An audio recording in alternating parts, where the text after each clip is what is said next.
கோவை சரவணம்பட்டி பகுதியில் உள்ள குமரகுரு கல்லூரியில் பள்ளி மாணவர்களுக்கான மாதிரி நாடாளுமன்ற நிகழ்ச்சி நடைபெற்றது.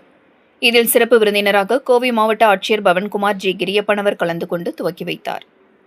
இளம் தலைமுறையினரிடம் ஜனநாயக விழிப்புணர்வு, குடிமை பொறுப்பு மற்றும் தலைமைத்துவ பண்புகளை வளர்க்கும் நோக்கில் CII மற்றும் யங் இந்தியன்ஸ் இணைந்து யங் இந்தியன்ஸ் நாடாளுமன்றம் 3.0 நிகழ்ச்சியை கோவை சரவணம்பட்டி பகுதியில் உள்ள குமரகுரு கல்லூரி வளாகத்தில் நடத்தியது.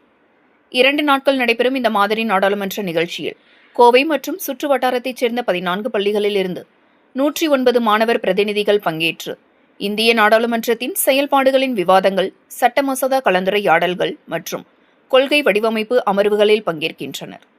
இந்த நிகழ்ச்சியில் கோவை மாவட்ட ஆட்சியர் பவன்குமார் ஜி கிரியப்பனவர் தொடங்கி வைத்தார்.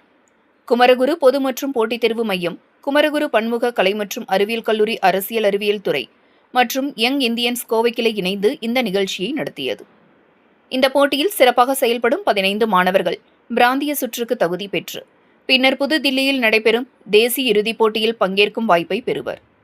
நாளை நடைபெறும் நிறைவு விழாவில் கோவை மக்களை உறுப்பினர் டாக்டர் கணபதி ராஜ்குமார் சிறப்பு விருந்தினராக கலந்து கொள்ள உள்ளார். நிகழ்ச்சியில் உரையாற்றிய மாவட்ட ஆட்சியர் பவன்குமார் ஜி கிரியப்பனவர், இந்திய அரசியலமைப்பின் மிக முக்கியமான தூண் நாடாளுமன்றம் என்றும் எதிர்கால தலைவர்களாக உருவாக மாணவர்கள் கேட்கும் திறன், பொறுமை, பரஸ்பர மரியாதை மற்றும் பச்சாதாப உணர்வு ஆகியவற்றை வளர்த்துக் கொள்ள வேண்டும் என்றும் வலியுறுத்தினார்.